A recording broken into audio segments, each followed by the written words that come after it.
wartawan Radar Solo bakal mengupas tuntas soal persiapan pertandingan Liga 2 Indonesia yang bakal diselenggarakan di Stadion Manahan Solo Minggu 26 September mendatang. Hari ini kita bakal ditemenin oleh Mas Brian Barcelona, Media Officer Persis Solo, dan Mas Isnaini dari Wasekjen DPP Pasopati.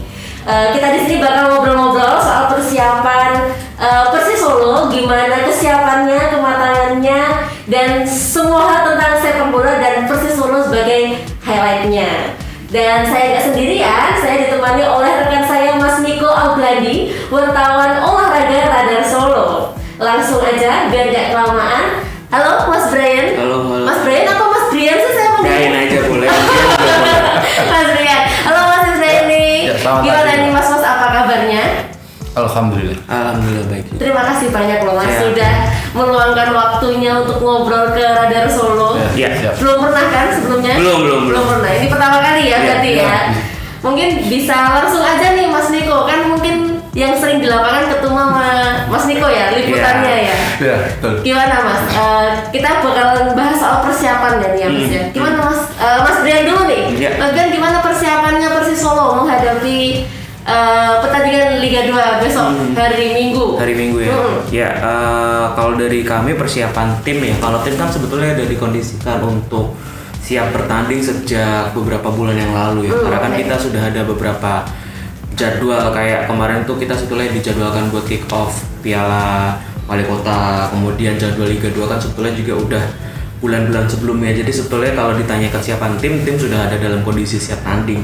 Jadi memang udah dipersiapkan untuk menyambut kompetisi. Cuma kan memang yang berbeda kan kali ini kan kita juga jadi tuan rumah. Jadi yang sedikit hektik adalah bukan cuma mempersiapkan tim dan juga pemain, tapi juga menyiapkan Manahan sebagai tuan rumah untuk menyambut pembukaan Liga 2 besok. Nah, ngomong soal tuan rumah ya Mas Niko ya, gimana persiapannya nih? Alhamdulillah sih kita udah koordinasi sama LIB ya selaku operator Liga 2. Jadi sudah komunikasi secara intens juga, dan kita juga udah koordinasi dengan Panpel.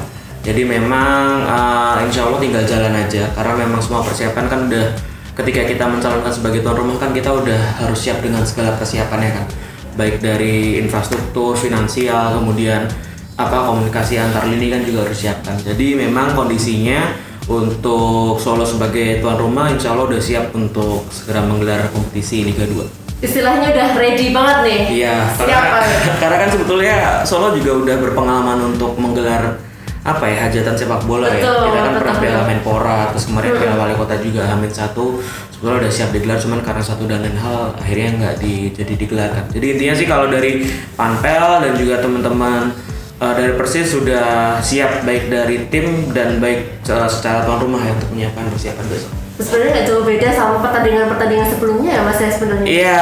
Prokes tuh gimana Mas, kan terus juga nggak ada penonton juga kan? Betul. Sosialisasi ke penonton gimana? Ya, jadi di awal tuh kita punya campaign kawal dari rumah ya.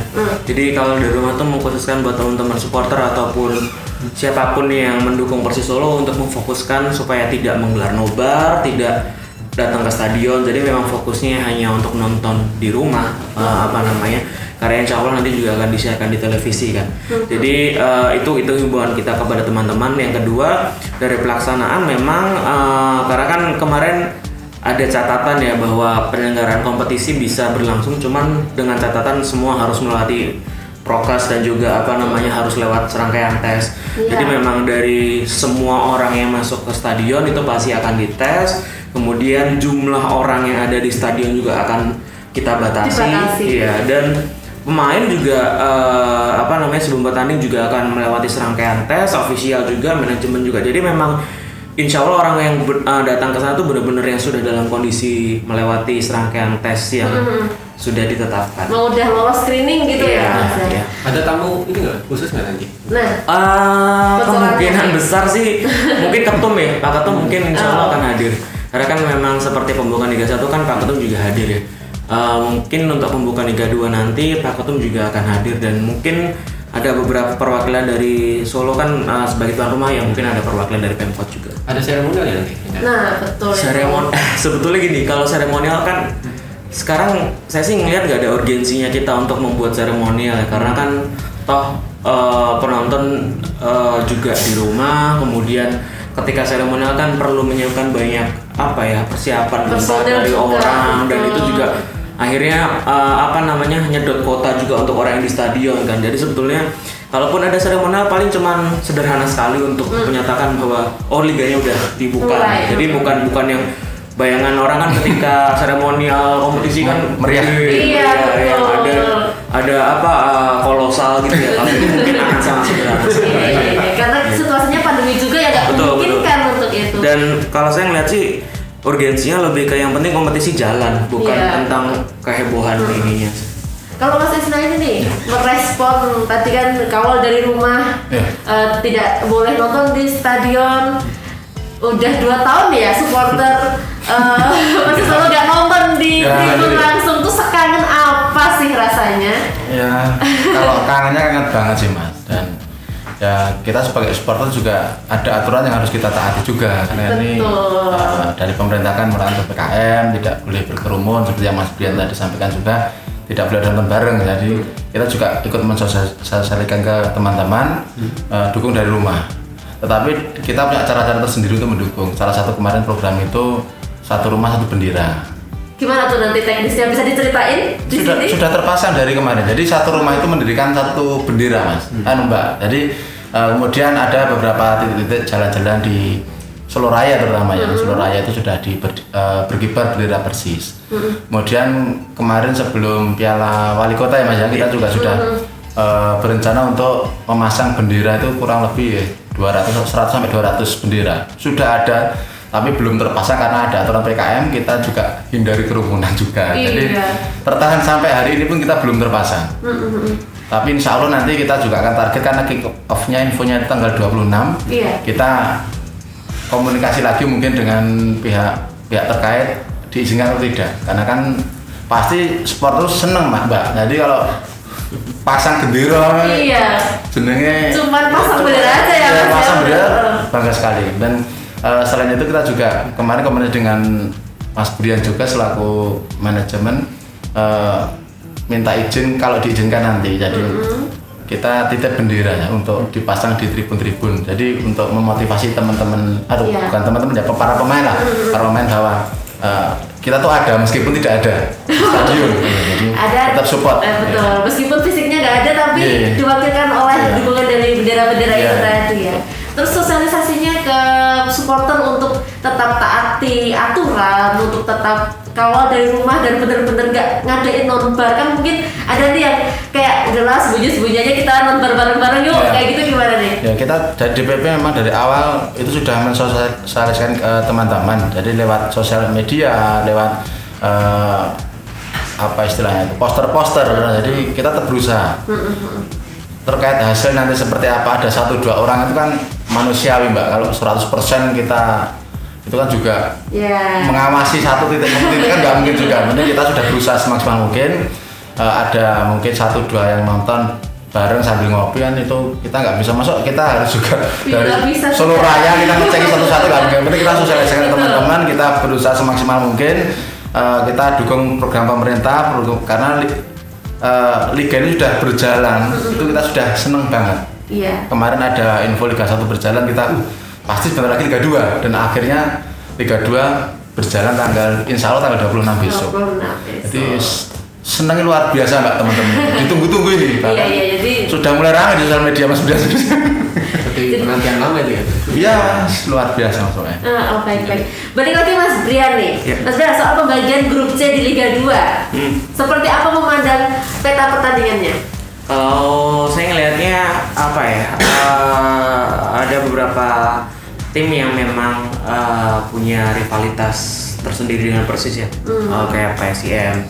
Tapi itu tidak membuat kita menganggap bahwa ada satu tim yang harus kita waspadai lebih, karena ketika kita hanya menitik fokuskan pada satu tim tuh punya kecenderungan tim lain jadi kayak terkesan ini nggak seberat yang lain. Jadi itu jadi bumerang juga buat kami.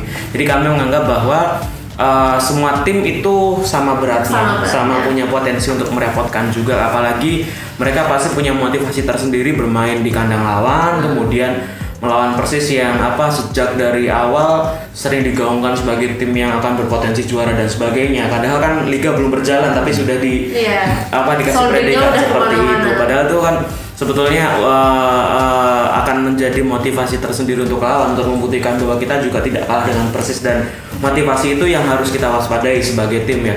Jadi di grup C bergabung dengan Persija, kemudian PSIM, Hizbul Waton, AH Pati, kemudian Cilacap ya. Cilacap. Itu kita semua respect dengan mereka, tapi kita tidak takut sama sekali untuk menampilkan penampilan terbaik ketika bertemu. Mas akan memulai laga dengan AH Pati. Ini kan udah ada cyber di Messi.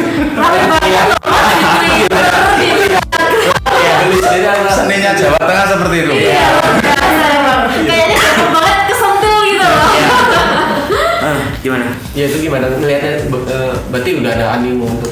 Iya. Kalau kayak cyber dikit-dikit di pers itu ya wajar ya, karena kan ketika kita melihat di berkaca ke sepak bola Eropa, misalnya ketika boleh disebut kayak El Clasico main atau mungkin derby Manchester main, kan pasti ada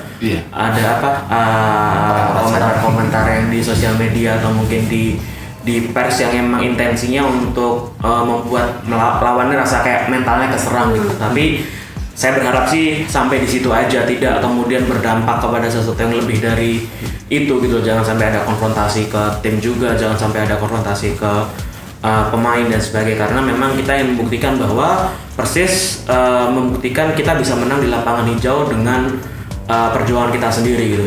Jadi kita sangat terpacu melihat kemarin di sosial media seperti apa ramainya, cuman itu tidak menjadikan alasan bahwa kita bisa bertindak atau berkonfrontasi lebih kepada tim lawan ya, karena bagaimanapun kan kita sebagai tuan rumah juga harus menjaga marwah dan martabat kota Solo gitu. Jadi harapannya cyber seperti itu ya biasa dalam sepak bola ya, tapi cuman sebatas itu aja, jangan sampai kemudian menimbulkan satu potensi konflik yang bisa membuat akhirnya laga itu tidak berjalan sebagaimana mestinya. Tapi insya Allah kita ketemu masih di PSG Putra Savin bertemu dengan teman-teman Putra Savin Group. Insya Allah kita akan kasih kelas lah, bukan kasih keras ya. Jadi kasih lah. Jadi insya Allah dengan dukungan teman-teman supporter yang insya Allah udah sangat antusias sekali dengan pertandingan pertama. Mudah-mudahan kita bisa kasih terbaik, dan harus sih, apalagi di mana. Betul. Ke Mas Isnaidi. Ya. Baca-baca nggak sewor komen-komenan di media sosial tuh gimana? Ikut tergelitik nggak melihat kayak gitu tuh? Kalau kawan-kawan kan sewor di sosial media itu udah biasa dari awal. Dulu memang Jawa Tengah itu kayak seperti itu. Kita dengan Semarang, kita dengan tim-tim lain di Jawa Tengah seperti itu. Jadi ramainya di sosial media. Setelah pertandingan selesai ya sudah, kita ngopi bareng. Bareng. Kalau dulu belum PPKM ya belum ada kopi. Kalau sekarang kan nggak mungkin kita akan. Ya paling cuma saya harus sampai sekarang pun masih kita sindir-sindiran dan lain-lain itu hal yang wajar itu kan sebagai ajang silaturahmi juga sama teman-teman yang jarang ketemu. Iya. Malah semakin kaya. Iya, kemarin saya juga baca-baca sampai banyak kasih bumbu-bumbu gitu. Oh, iya. Mas Kaisang juga. Iya. Seninya itu. Seninya gitu ya, kita kalau sepak bola nggak mungkin adem-adem. Nggak mungkin, itu malah aneh sih. Jadi tapi seperti yang saya tekankan di awal tadi, mudah-mudahan itu memang cuman kegaduhan dan tanda kutip di sosial media aja, karena memang kita antusias menyambut kembalinya sepak bola, Persis bermain, karena kan energi teman-teman sedang tinggi-tingginya nih, apalagi kan nggak sempet sowan ke stadion ya. Jadi mungkin cari cara untuk menyambung silaturahmi dengan teman-teman supporter yang lain ya dengan cara cyber nih dikit-dikit. Cuman ya itu nggak masalah sih, dalam koridor yang masih sangat wajar gitu. Cuman mudah-mudahan itu tidak kemudian diteruskan menjadi sesuatu yang punya potensi untuk merugikan semuanya. Cuman saya lihat sih supporter kita udah dewasa juga kok. Kita termasuk supporter lama dan betul. Dan banyak lapisan supporter kita yang juga sudah memahami bahwa semua itu dilakukan atas kecintaan terhadap klub ya. Jadi apapun yang mereka lakukan itu dalam koridor untuk mencintai klub. Jadi mereka paham batasan sampai sejauh mana. Yang penting seperti itu tidak boleh baperan. Ya. Jadi supporter nggak boleh baperan ya berarti Iya, ya. baper susah nih Mbak. Iya.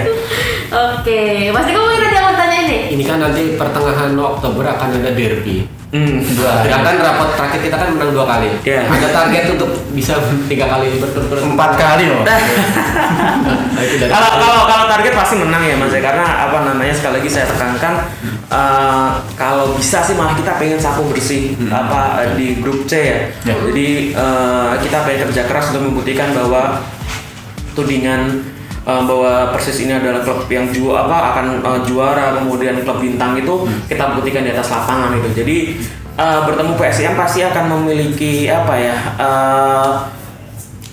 motivasi tersendiri bagi kami, karena bagaimanapun kan rivalitas klub ini juga menjadi sesuatu yang tidak bisa kita kesampingkan. Kita punya sejarah panjang tentang rivalitas dengan PSIM. Cuman sekali lagi kita tidak mau menganggap bahwa tim lain misalnya di luar PSIM dan AA adalah klub yang kita akan menang dengan mudah. Jadi persiapan di tiap laga saya pastikan akan sama, dan kalaupun nanti ada tim Neawan yang mungkin punya sejarah dengan kami, itu akan menjadi motivasi tersendiri. Cuman kita tidak menganggap remeh tim yang lain. Oke. Kalau untuk ini menanggapi derby kan akan tidak bisa ditonton secara langsung. Kurang seru nih kayaknya nih. Kan Kurang gitu kira-kira. ada sosial media Mas. Oh, Nah, iya. kita ramainya di sosial media lagi, banyak seperti itu. Dan itu bahkan Mas Niko juga paham sendiri kan, berkali-kali kita ketemu sebelum pandemi pun juga, meskipun kita ditonton, Persis ditonton, itu sosial media ramai sekali kan. Nah, dari situlah makin asiknya sepak bola di Liga 2, apalagi ketemu dengan Jogja itu. Berarti doa dari jauh itu ya? Gimana? Doa dari jauh itu ya? Iya. Nggak bisa dia. Yang biasa bisa dilakukan ya? Tumpengan Mas, kok menang pas sobat tumpengan. Menang dengan PSM Mas. Nah. Iya, amin. Insya Allah, amin. Amin. Mas, balik lagi. Tadi kan Mas Ben bilang Persis adalah klub bintang nih tadi. Dari data Transfermarkt, nilai perekrutan pemain Persis tuh sampai di angka 40 miliar. Bener nggak itu uang segitu dikeluarkan untuk mencari para bintang untuk Persis? Enggak, dari itu kan klaim bintang kan bukan dari kita ya, klaim bintang kan dari teman-teman media juga yang dan saya paham bahwa sebetulnya itu ya wajar, karena kan mungkin melihat komposisi pemain Persis sekarang adalah pemain yang punya pengalaman di Liga 1, kemudian ada pemain yang notabene adalah timnas juga, jadi mungkin sematan itu beralasan juga. Cuman kita nggak mau jemawa juga merasa bahwa itu adalah bagian dari klaim Persis adalah klub bintang itu, jadi takutnya jadi bumerang buat kami. Terkait dengan nilai transfer yang saya juga sebenarnya agak bingung juga itu Transfermarkt tahunya dari mana kan, karena kontrak bahkan nggak kita publish keluar. Jadi mungkin mereka pakai hitung-hitungan kasar kalau pemain harga pemain kontraknya segini, harganya segini. Jadi ya itu reng-rengane mereka Kira-kira aja ya. Iya. Oke. Kalau saya sendiri melihat welcome-nya Persis itu cukup mengagetkan nggak untuk musim ini? Kaget iya, yakin iya, tambah semangat iya Mas. Oke. Karena kita sudah menasbiskan pendukung Persis Solo, apapun yang direkrut ya kita support. Iya. Tapi kalau dari komposisi melihatnya? Luar biasa Mas untuk yang musim ini. Komposisinya berarti udah puas berarti kalau dari supporter. Kalau kita masalah puas atau tidak, itu kan poin nanti Mbak. Sama kalau misalkan juara Liga 2, Liga 1, jangan Liga 1 saja Mas. Jadi juga juara Liga 2. Itu sapu bersih ya? Iya, sapu bersih. Jadi kalau kita kepuasan tuh bisa dikatakan bukan dilihat dari pemainnya, tapi kemenangannya. Oke. Menang, yang penting menang 3 poin. Siap, mantap. Oh, Mas Ben mau tanya nih, ngomong-ngomong soal yang nanti akan disiarkan di TV, itu nanti di stasiun mana udah ketahuan belum ini nanti? Asumsi saya sih mungkin akan sama seperti Liga 1 ya. Seperti hak siaran mungkin sama seperti pemegang hak siar Liga 1. Jadi mungkin ada satu TV ekstraterestrial, kemudian ada satu yang OTT ya. Jadi mungkin bisa streaming di situ. Jadi kemungkinan besar sama seperti Liga 1. Oke, berarti sudah maksudnya udah pasti ya. Iya. Tapi ada kepastian Persis bakalan disiarkan di semua laga nggak ya? Iya. Nah, kemarin kita discuss sama LIB ya. Kemarin sempat juga ada pertanyaan dari teman-teman yang lain ketika ada ada pertandingan disiarkan di televisi, kemudian gimana nasibnya pertandingan yang tidak disiarkan televisi. Kemungkinan besar solusinya nanti harus streaming via OTT. Jadi mungkin lewat kanal streaming yang nanti akan menyiarkan, meskipun tuh nggak disiarkan di TV, jadi teman-teman bisa tetap streaming di kanal streaming berbayar. Tetap bisa nonton di semua Insya Allah pertandingan seperti ya itu. berarti Iya, ya. karena kan ketika kita bilang harus kawal dari rumah, kita juga harus siap dengan konsekuensi teman-teman ini diarahkan kemana untuk nonton. Jangan sampai kita ngomong nonton di rumah tapi nggak disiarkan, kan bingung juga mau nonton di apa. Tidak ada solusinya nanti. Iya, kita cuma bisa ngarahkan tapi nggak ada solusi. Lah terus teman-teman nonton di mana kan nggak fair juga. Jadi kita pengennya Live score. Nggak seru dong nanti. Iya, jadi mudah-mudahan sama seperti asumsi saya di awal ya, akan disiarkan di TV terrestrial, tapi sama satu lagi di OTT. Oke. Tapi harapannya nggak ada nomor itu ya? Iya, harapan seperti itu. Karena meskipun ya nanti pada implementasinya mungkin akan ada 1-2 teman-teman yang update, tapi kan minimal seperti Mas Yus bilang tadi, kita sudah mengupayakan untuk edukasi ya. Karena jangan sampai antusiasme ini misalnya akan kemudian berdampak ke penanganan COVID misalnya, nanti kemudian malah ada amit-amit ada angka yang melonjak. Nah, itu kan nanti berimbasnya bukan cuma ke Persis doang, tapi ke banyak lini gitu. Nanti lockdown lagi kita nanti. Iya. Bisa lah kita terus bola. Ngomong-ngomong nih, Mas Brian. Besok Jumat katanya bakal launching jersey nih. Iya. Ada berapa jersey nih yang siap diumumkan besok Jumat? Kita kalau jersey itu ada 3 ya, jadi home, away, dan third. Jadi kita juga mengingatkan ke teman-teman, sekali lagi kita tidak ada seremonial ya, karena mungkin banyak yang tanya launchingnya disiarin di mana, kemudian di TV mana dan ngundang siapa. Jadi kita tidak, sekali kita tidak melihat urgensinya di mana kita harus celebrate berlebihan ya, karena memang kondisi seperti ini, dan lebih baik kalau kita fokus ke pertandingan yang akan berlangsung gitu loh. Karena sekali lagi kalau misalnya celebrate tapi virtual tuh menurut saya kurang ini ya kurang greget ya sih Mas. Jadi pengennya sih kita kalaupun nanti memang harus mengadakan sebuah selebrasi tuh pengennya ya teman-teman bisa datang gitu karena energinya itu yang antara pemain dan supporter itu yang kemudian ada di situ kan. Kalau kita melakukan selebrasi secara virtual, kemudian ada seremonial tapi cuman virtual tuh, satu, effortnya terlalu banyak, kedua ya cuman virtual gitu loh, nggak ada energi antara supporter dan pemain yang pengen kita harapkan. Jadi kita sangat sederhana sekali, besok hanya melalui video launching jersey, ada nanti launching sponsor dan juga launching pemain juga. Tapi memang formatnya sangat sederhana sekali, cuma lewat video yang kita unggah di sosial media aja. Kalau untuk komposisi ada sekitar berapa pemain yang pasti dimasukin? 35. Iya. Ada pemain penambahan lagi untuk di jeda-jeda berikut ini? Kalau ini kan transfer udah ditutup ya Mas ya. Kemungkinan besar kita bisa memastikan nggak akan ada penambahan pemain lagi sampai nanti mungkin jendela transfer dibuka lagi ya. Cuman kita kan nanti ada rencananya punya Persis Youth juga ya. Jadi mungkin ada pemain yang kita alokasikan untuk bermain di sana, ataupun nanti ketika sudah liga berjalan, kalau pemain muda itu kan masuk ke tim utama, pendaftarannya kan lebih mudah, nggak harus penambahan dari luar. Jadi mungkin komposisi pemain yang sekarang udah fix, cuman nanti akan ada tambahan juga, kita punya tim youth yang akan bermain untuk insya Allah kalau masuk Liga 1 kan harus punya EPA ya. Untuk yang di tim youth itu ada yang termasuk di Liga 5 itu? Untuk yang bermain di youth ada, karena kan kompetisi muda masih belum kelihatan hilalnya nih seperti apa nanti kompetisinya, jadi masih belum jelas. Cuman intinya teman-teman udah kita gabungkan dengan tim senior untuk ikut latihan juga. Pas ini kan tim youth ini kan mau nggak mau harus menunggu untuk bisa kompetisi kan di tahun depan, ketika nanti pun Persis bisa promosi kan.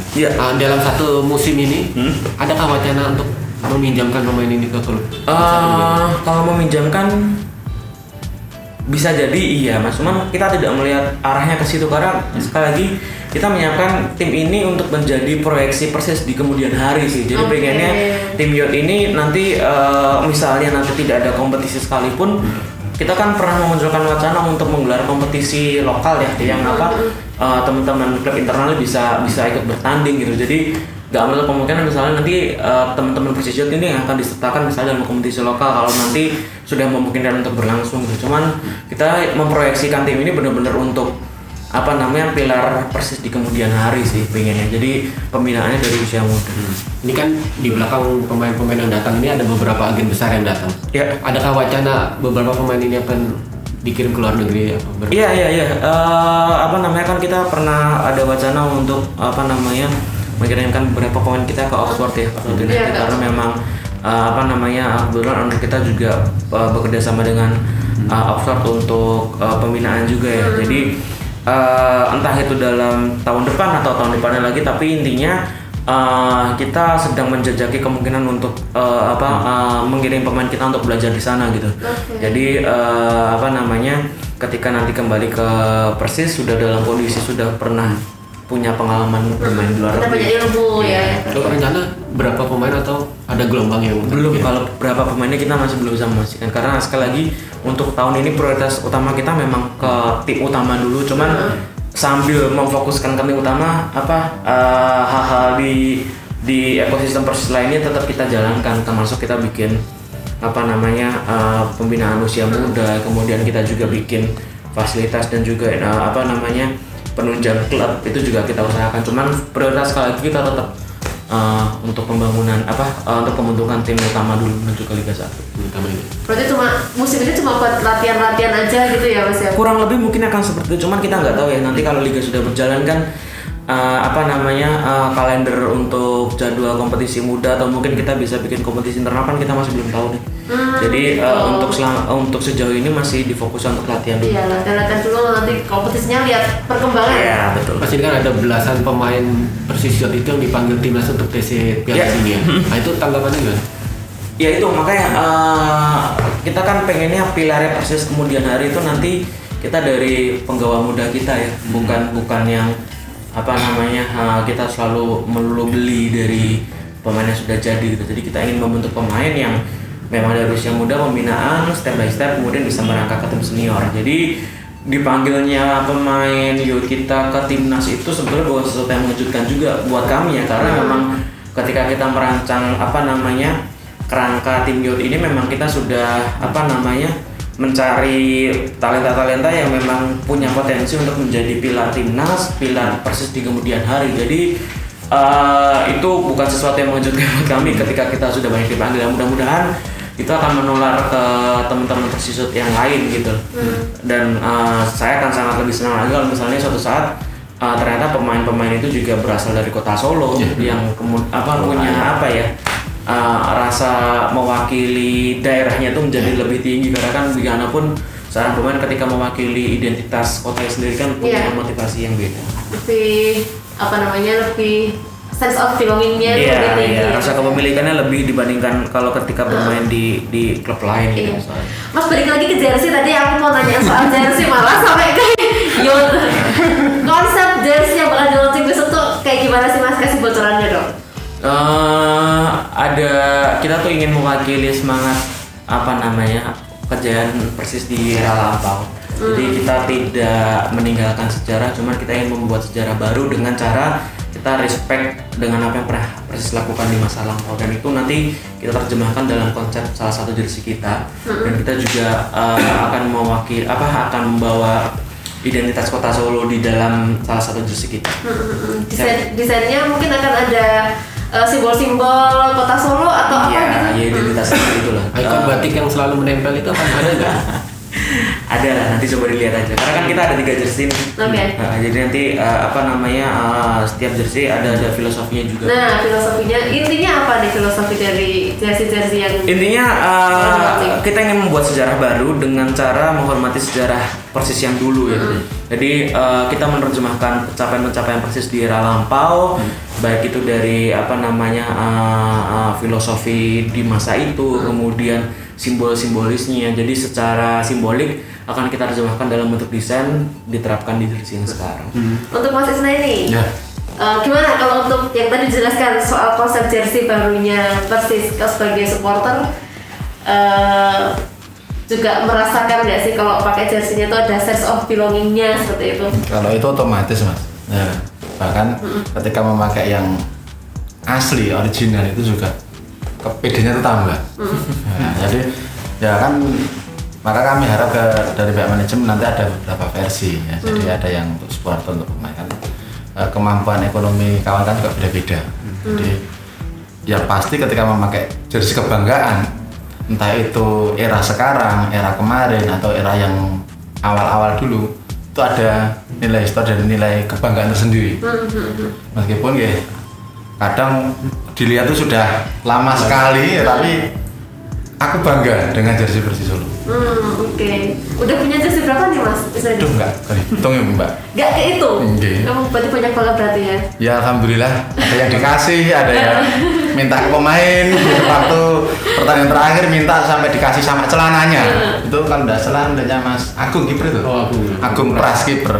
Minta kaosnya dikasih celana sekalian, kadang sisa loh ya. Alhamdulillah. Yang rasanya kalau punya jersey yang asli mungkin ya, atau dari pemain itu rasanya gimana sih Mas? Ya beda lah Mbak. Jadi kalau diungkapkan secara kata-kata ya tidak bisa ya. Bangganya, PD-nya, ya, semangatnya. Ya intinya tuh umpama nilainya 10 Mbak. Oke, baik. Nilainya sempurna, bisa memakai jersinya pemain. Di situ ada sejarahnya, kemenangan, ada nilai perjuangannya di lapangan. Betul. Kena keringetnya kono lah, menyatu lah ibaratnya menyatu. Jadi nilainya sempurna. Oke. Tapi kan jarang itu orang yang bisa mendapatkan jersey pemain. Iya. Menyambut jersey barunya Persis Solo seperti apa Mas supporter? Sangat bangga dengan konsep yang disampaikan Mas Brian tadi. Jadi kita yang generasi muda ini tahu sejarah-sejarah yang ada. Selama ini kan kita tahu di Bali Persis piala-piala, tapi nggak tahu sejarah seperti apa. Cuma ini piala ini piala ini. Tapi dengan konsep yang sangat luar biasa tadi disampaikan oleh Mas Brian, itu akan malah pengen memiliki semuanya. Pasti kan nanti ada beda-beda cerita itu. Tadi sampaikan kalau bisa nanti ada berapa jersey kita coba untuk membelinya kan. Oke, gitu. Ceritanya beda-beda. Filosofnya beda-beda. Mas Brian, untuk jersey kan salah satu bisnisnya Pak Bola ya di Persis merchandise gitu. Kalau di Persis Solo sendiri selain merchandise, apa nih Mas lini lain bisnisnya Persis? Kalau kita kan memang sedang menjajaki sebuah langkah menuju sebuah klub profesional gitu. Karena kan kita tahu bahwa mungkin Persis yang dulu dengan Persis sekarang ada banyak perbedaan ya terkait pendekatan bisnisnya. Untuk yang Persis manajemen saat ini bahkan kita punya divisi itu business development. Jadi memang yang dikhususkan untuk pembinaan soal bagaimana dia mencari sponsor, kemudian bisnis apa yang berpotensi untuk dikerjakan Persis gitu. Jadi selain penjualan jersey, kita rencananya juga insya Allah sedang membangun megastore yang nanti akan menjadi transaksi bisnis semua yang berkaitan dengan Persis akan ada di sana. Jadi kayak merchandise, jersey, teman-teman supporter yang juga punya lapak di sana bisa masuk ke sana. Jadi memang tidak berhenti di jersey aja, karena memang bisnis sebuah klub sepak bola modern nanti bukan cuma berasal dari situ aja. Ada banyak sekali ini yang ingin kita sampaikan, kita jajaki juga. Dan terlebih dari itu sponsor juga salah satu faktor yang membuat kelihatan Persis sekarang jadi seperti ini, karena alhamdulillah sampai sekarang sponsor yang masuk juga memberikan support yang luar biasa untuk Persis gitu. Jadi memang itu kepercayaan yang harus kita bayar dengan performa baik di lapangan. Dan selain itu kita juga harus memanage brand kita Persis ini supaya menjadi brand yang kemudian bisa membuat sponsor ini beranggapan bahwa kita ini layak untuk beriklan di sana atau menjadi sponsor di sana. Makanya kalau melihat sosial medianya Persis atau mungkin brandingnya Persis itu memang sekarang memang harus dibentuk secara profesional dan kontennya menarik supaya pemasukan klub di era pandemi seperti ini bisa menjadi lebih lancar lagi dari sponsor. Karena kan sponsor melihatnya sekarang apa yang kita jual, karena kan kita belum bisa menjual tiket, kita belum bisa makanya sponsor itu jadi sesuatu yang concernnya lumayan prioritas juga untuk kami. Mungkin karena di Solo ini lagi banyak banget cafe, coffee shop, mungkin aku kepikiran nih coffee shopnya Persis Solo seperti itu kan. Mungkin Mas Kaisang nih sebagai owner suka bikin bisnis aneh-aneh gitu, nah out of the box. Nah, mungkin ada nggak tuh ke arah sana? Iya iya, jadi kalau apa di konsep Megastore yang kita buat itu di blueprintnya kalau tidak salah ada studio podcast juga, kemudian ada kayak cafe juga. Jadi memang kita tidak malu untuk mengakui bahwa kita juga ingin meniru teman-teman profesional lain yang sudah punya, kayak misalnya teman-teman Persebaya, teman-teman Persija, Bandung, Bali juga. Jadi dalam term profesionalitas tidak ada salahnya untuk meniru teman-teman yang sudah sudah maju di bidangnya itu, meskipun nanti tetap implementasinya kita punya karakter sendiri ya.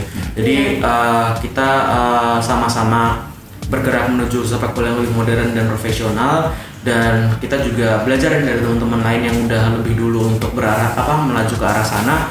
Dan Megastore ini nanti insya Allah menjadi sesuatu yang baru, karena itu bagian dari identitas Persis sekarang. Dan kalau nggak salah ya, di yang sebelumnya kan juga belum ada ya Mas ya? Sudah pernah ada tapi saya nggak berjalan ya. Iya, jadi pengennya konsepnya Megastore yang benar-benar store yang ada ada kehidupan di sana gitu. Jadi ada teman-teman supporter yang bisa menyetorkan produknya ke sana, kemudian ada kafe di sana yang mungkin kalau misalnya Persis bikin kayak seminar atau bisa datang ke sana, ada studio podcast juga yang mungkin nanti akan menjadi kegiatan multimedia kita di sana. Rencananya bakal dibikin kapan itu Mas? Tahun ini kah? Tahun ini tinggal 3 bulan lagi.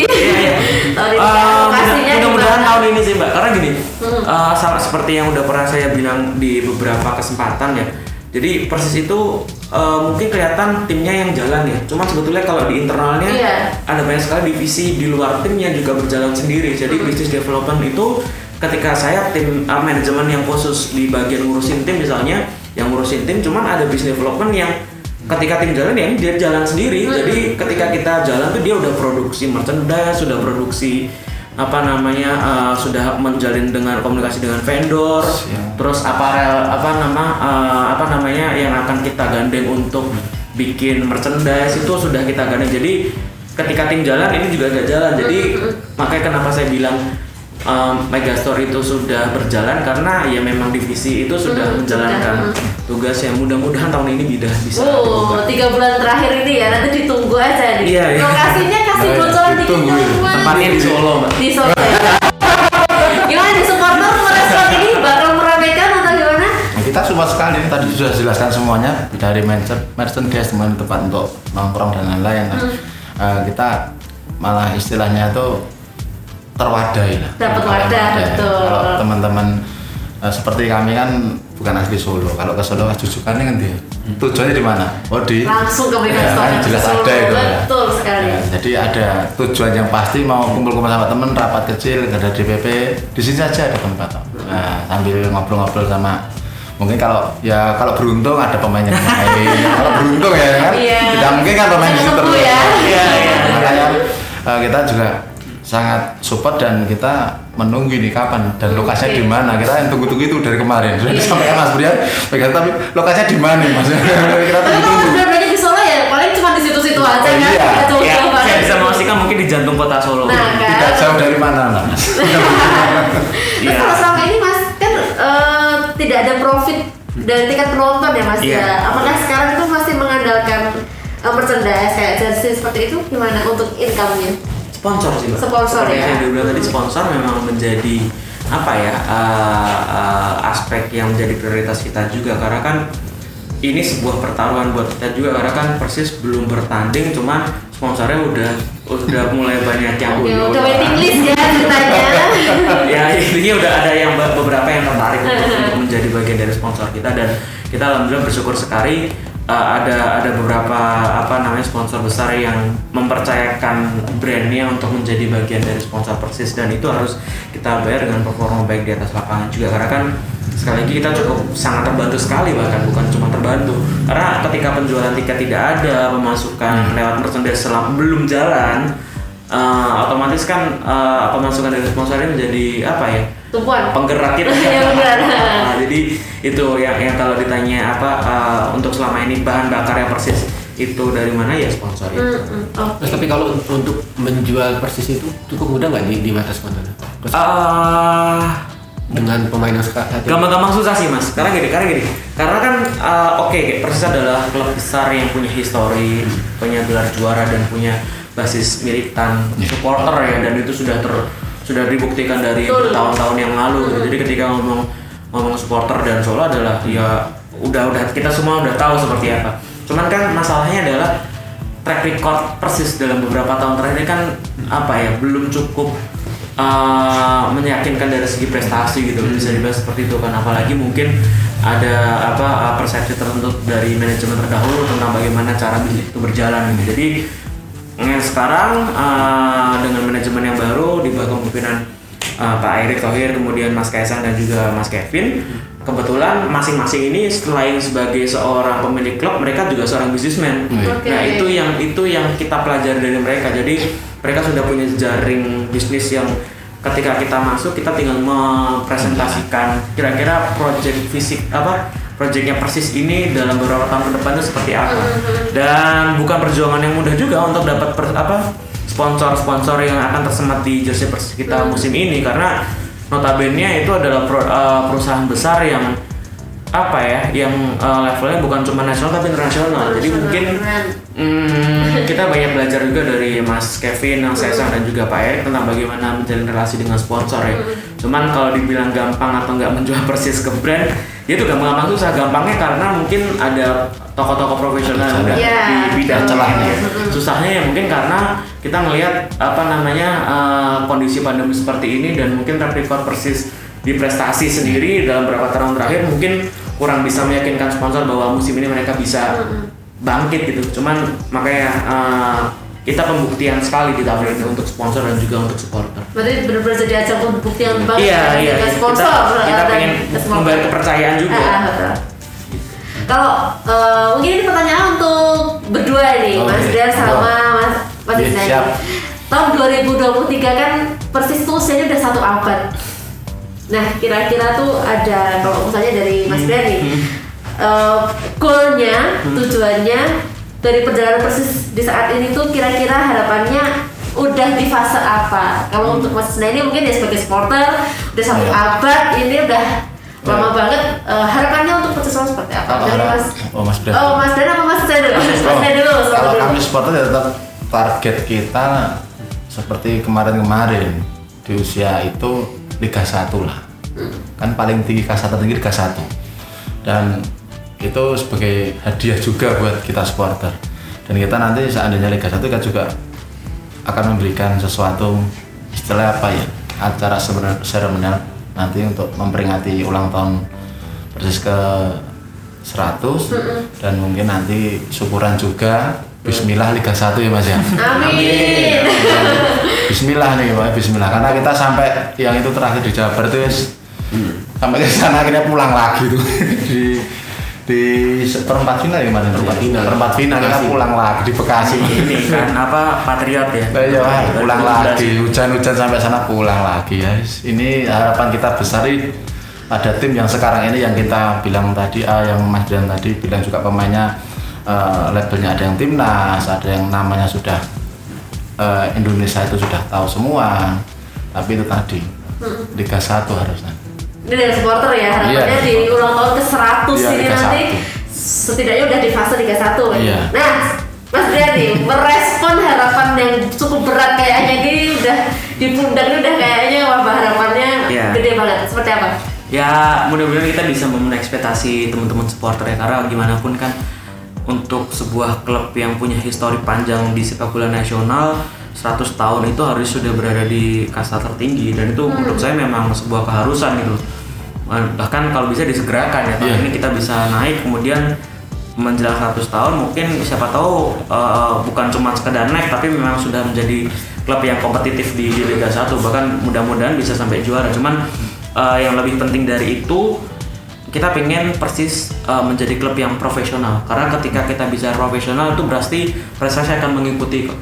Karena misalnya prestasi disambut dengan instan, itu juga nggak berdampak baik untuk klub, karena itu nanti mungkin setelah tahun berikutnya karena sudah dapat prestasi tidak profesional, tapi nantinya pembinaan dan sebagainya akan menjadi kacau balau ya. Jadi kita pengennya prestasi diikuti dengan profesionalitas klub itu. Ketika kita ngomong klub profesional, ya kita ngomong soal pembinaan klub, fasilitas penunjang, kita ngomong soal bagaimana manajemen mengelola bisnis. Jadi ketika kita berusia 100 tahun nanti, kita pengennya Persis sudah menjadi klub yang benar-benar profesional di bidangnya. Jadi prestasi pasti insya Allah akan mengikuti ketika kita sudah profesional dan jangka panjangnya menjadi lebih mudah karena pilar-pilarnya itu sudah kita bangun terlebih dahulu gitu.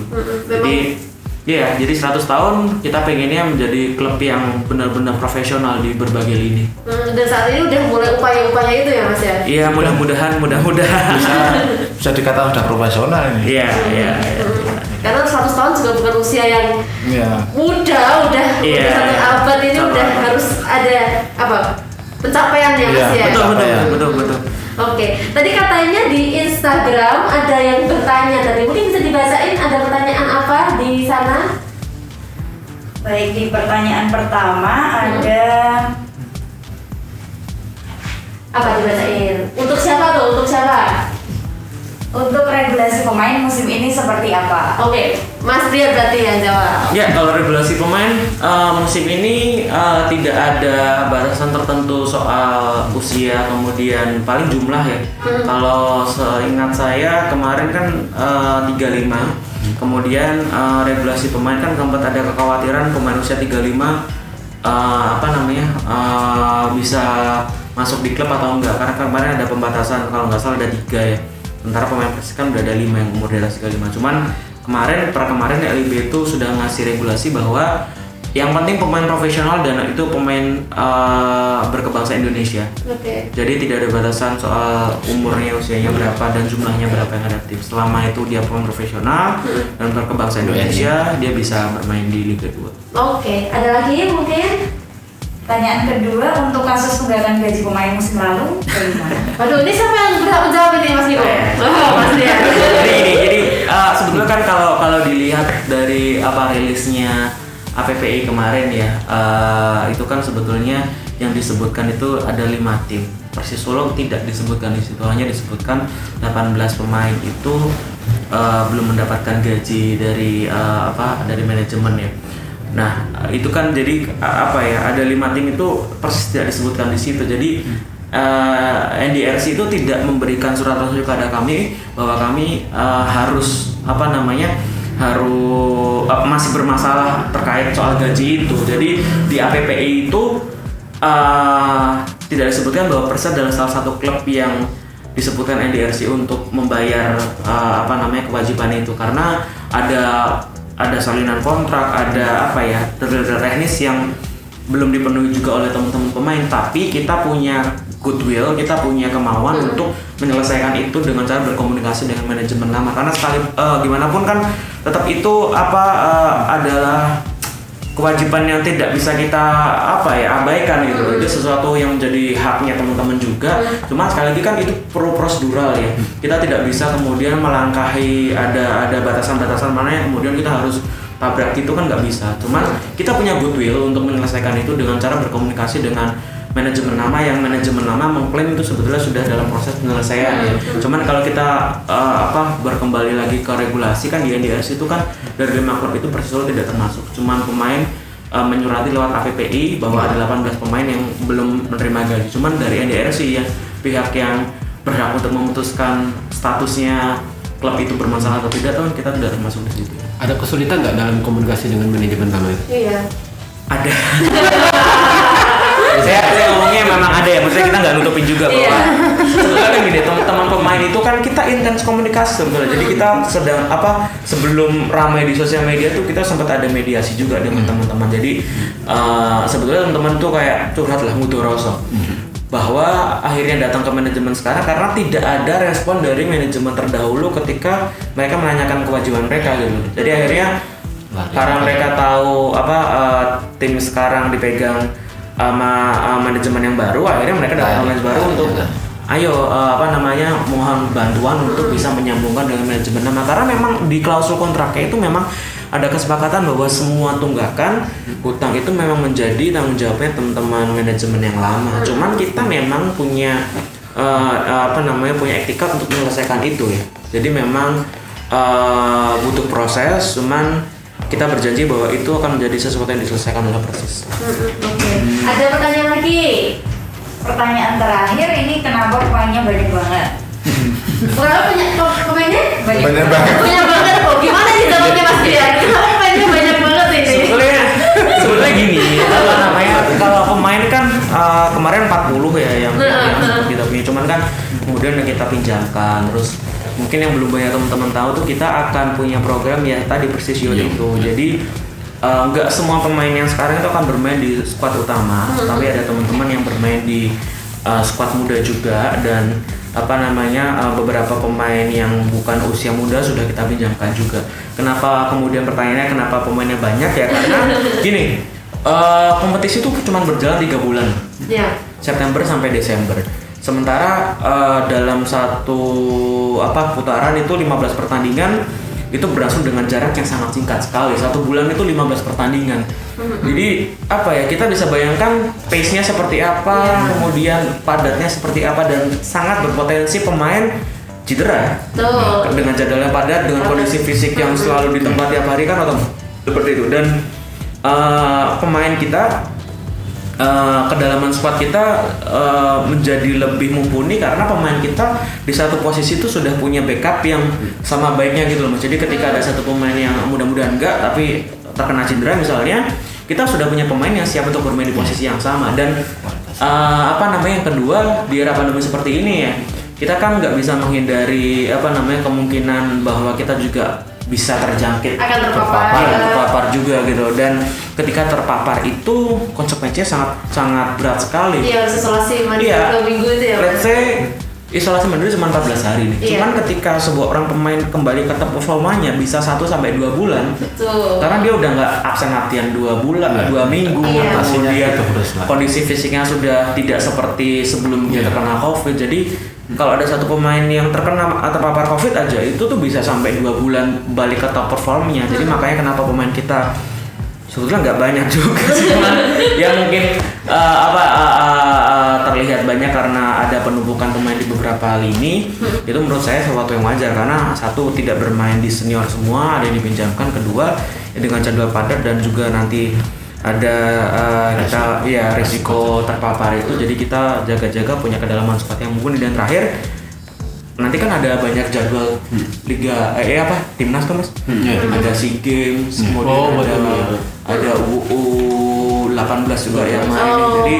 Jadi kita karena kan jadwalnya itu kadang jadwalnya FIFA sama jadwal kompetisi Liga Indonesia itu kadang nggak sinkron nih.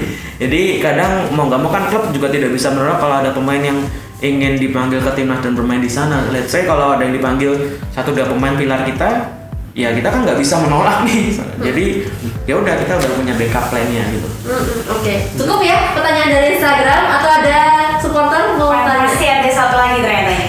Supporter atau ke siapa ya? Ini pertanyaan, ada update tentang training center? Enggak Mas. TC. Training center. Jadi sebetulnya gini, kita paham banget bahwa teman-teman itu punya concern terhadap training ground dan training center, dan itu kita paham sekali bahwa sebuah klub profesional harus punya itu. Cuman kita kan punya skala prioritas nih, harus kita dahulukan mana yang dikerjakan. Sekarang menuju 100 tahun ini mungkin kita bisa punya itu di tahun pertama, cuman konsekuensinya mungkin akan berdampak ke kesiapan yang lain gitu. Mungkin dari komposisi pemain, atau mungkin dari bagaimana bisnis itu berjalan, karena prioritas kita dialihkan ke training ground atau training center. Cuman untuk sekarang kita bisa bilang bahwa kita sedang menjajaki beberapa kemungkinan tempat untuk menjadi tempat training ground kita, dan kemungkinan besar nanti lokasi bukan di kota Solo, karena ya harga tanah di Solo sendiri udah tinggi, dan keterbatasan lahan juga nggak banyak opsinya sih. Cuman itu sudah menjadi concern kita, dan kita bisa berjanji ke teman-teman bahwa owner itu concern ke itu juga. Cuman ada skala prioritas yang harus kita kerjakan dulu kan. Nggak mungkin dalam kita baru akuisisi bulan Maret Maret, April, Mei, Juni, Juli, Agustus, September, dalam waktu 6 bulan pemain udah ada, manajemen udah ada, itu ya mungkin bisa, cuman kayaknya akan banyak effort sekali. Cuman prioritas kita tetap mengembalikan profesionalitas Persis ini dalam manajemen dulu, kemudian kita pelan-pelan membenahi klub menuju 100 tahun, kita kembali ke kasta tertinggi, kemudian pelan-pelan kita juga akhirnya menyelesaikan pekerjaan yang harusnya jadi prioritas sebuah klub profesional. Jadi langkahnya ke sana ada, cuman mohon agak bersabar dikit karena kita punya prioritas lain yang harus kita dalam proses. Iya. Mungkin ngobrol-ngobrol soal Persis Solonya udah sangat lengkap ya Mas Niko ya. Ini udah kalau dijadiin berita udah 1 koran nih kita. Minggu. Tapi aku penasaran sama Mas Dery. Mas Dery kan basicnya komika ya, stand up comedian. Terus terjun ke dunia sepak bola, ngurusin media officernya Persis Solo, kenal sama supporter Mas Isnaini. Atau emang udah ada ketertarikan sama bola atau seperti apa nih? Adaptasinya seperti apa? Sebetulnya saya basicnya itu saya kuliah di komunikasi. Konsentrasinya jurnalistik. Jadi di awal malah karirnya saya tuh dulu jadi jurnalis musik dulu. Terus kemudian di 2013 saya jadi kolumnis untuk beberapa portal sepak bola. Jadi sebetulnya bukan sesuatu yang baru juga untuk Indonesia dengan sepak bola, dan dari 2013 sampai 2020 itu saya menjadi kolumnis dan juga semacam konten strategi untuk streaming sepak bola berbayar di Indonesia. Jadi sebetulnya irisan sama sepak bola nggak jauh sih, kurang lebih dari dulu juga udah ke situ. Basicnya nulis sama sepak bola, cuman memang mungkin yang kelihatan komika ya, karena kan kalau komika kan kelihatan di jadi kalau nulis kan senyap ya. Jadi mungkin kalau dibilang baru nggak juga, dari 2013 saya udah nulis bola, cuman memang baru sekali ini terjun ke industri tampil sebagai orang yang ada di sebuah klub bola ya baru. Mas, ini kan 3 owner Persis benar-benar orang yang ambisius. Nah, kalau untuk merealisasikan program atau targetnya mereka itu susah nggak? Nah kebetulan gini Mas, 3 owner kita ini kebetulan punya punya kapabilitas di bidang masing-masing nih. Kayak misalnya Mas Kevin ini di lokal dia paham banget lah soal bagaimana sebuah industri berjalan. Kemudian Mas Kaisang dengan ide-idenya yang pada Mas Debong dan Pak Erik ini di jejaringnya nih yang mungkin dari pengalaman dia dulu pernah pegang Inter Milan juga, itu yang spiritnya pengen dibawa ke Persis. Nah untuk mewujudkan itu alhamdulillah sekali kita tuh diberi keleluasaan sama owner kita untuk mempresentasikan konsep dan ide itu seperti apa. Jadi mereka memberi gambaran sebuah klub ini harus seperti ini, implementasinya silakan dikerjakan oleh tim-tim yang ada di manajemen, silakan, tapi tidak diberi pressure yang berlebihan karena tahu bahwa sebuah klub ketika berproses ya harus pelan-pelan gitu. Cuman kita tahu nih blueprintnya menuju ke arah mana tuh kita tahu. Kita dikasih kebebasan, cuman kita dikasih real nih jalurnya harus ada di sini gitu. Jadi untuk menjalankan visi dan juga target dari mereka, kita merasa terpacu, cuman tidak merasa terbebani karena kita dikasih leluasaan untuk mengerjakan apapun yang pengen kita mau selama itu dalam usaha untuk branding Persis yang lebih baik. Tapi ada nggak program yang itu tidak pernah klub lain lakukan dalam ide-idenya? Iya, cuman di sini aja. Kalau kita publish nanti diketahuan dong.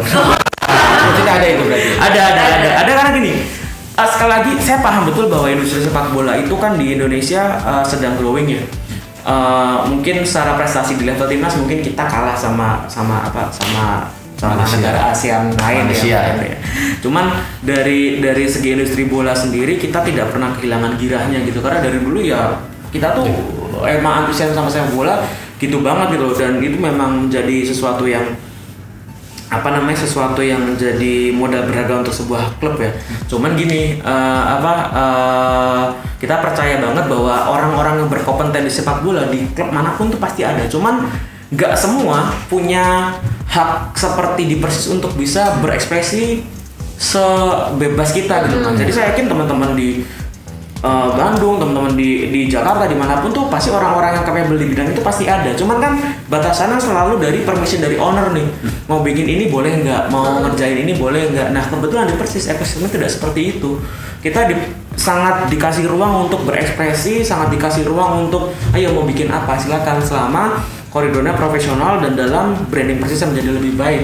Jadi mungkin yang membedakan adalah kenapa kasarannya di medsos Persis bahkan sampai bisa dibikin sefleksibel itu karena memang kita dikasih kebebasan dari owner untuk ayo silakan berekspresi seperti sebebas kalian. Karena di klub lain mungkin tim kreatifnya bagus juga, tim medianya bagus juga. Tapi terbatas permission tadi iya. Bahkan ada seorang teman dari klub lain itu intermezzo sama saya tuh berselorok bilang saya tuh pengen bikin ini itu, cuman ada diktatnya tebel banget bahwa do and don't-nya tuh itu gitu. Jadi saya paham banget bahwa industri kita growing dan orang-orangnya yang berkapabilitas di bidang itu banyak, cuman nggak semua orang punya kesempatan untuk bisa mengimplementasikan konsepnya ke dalam klub karena mungkin batasan dari ownernya. Berarti justru dengan 3 owner yang orang-orang hebat ini tuh malah membuat Mas Brian dan tim manajemen tuh nggak tertekan gitu ya? Tekanan itu nggak malah lebih loss gitu ya? Iya, target ada kayak misalnya kita harus harus punya pencapaian dalam jangka waktu tertentu harus ada. Cuman dalam pelaksanaannya itu kita kayak dibebaskan untuk berekspresi seperti apa ya, kayak misalnya orang mau sampai ke Geladak ya. Kan nggak cuma dari Slamet Riyadi kan bisa lewat manapun gitu. Jadi menuju ke sana targetnya ada, cuman jalan menuju ke sana kita dibebaskan. Yang penting tujuan akhirnya menuju ke sana. Oke, banyak jalan menuju Geladak. Oke, kayaknya udah lama banget nih kita ngobrolnya. Kalau nggak di stop sampai besok kayaknya. Terima kasih banyak Mas Brian, Mas Rinari. Terima kasih banyak udah meluangkan waktu untuk hadir ke Radar Solo. Udah mau ngobrol bareng soal Persis Solo dan semoga untuk gelaran Liga 2 besok hari Minggu sukses, lancar, dan untuk supporter juga bisa tetap mengawal dari rumah. Amin. Terima kasih banyak teman-teman semua, teman-teman Radar Solo TV, dan terima kasih sudah menyaksikan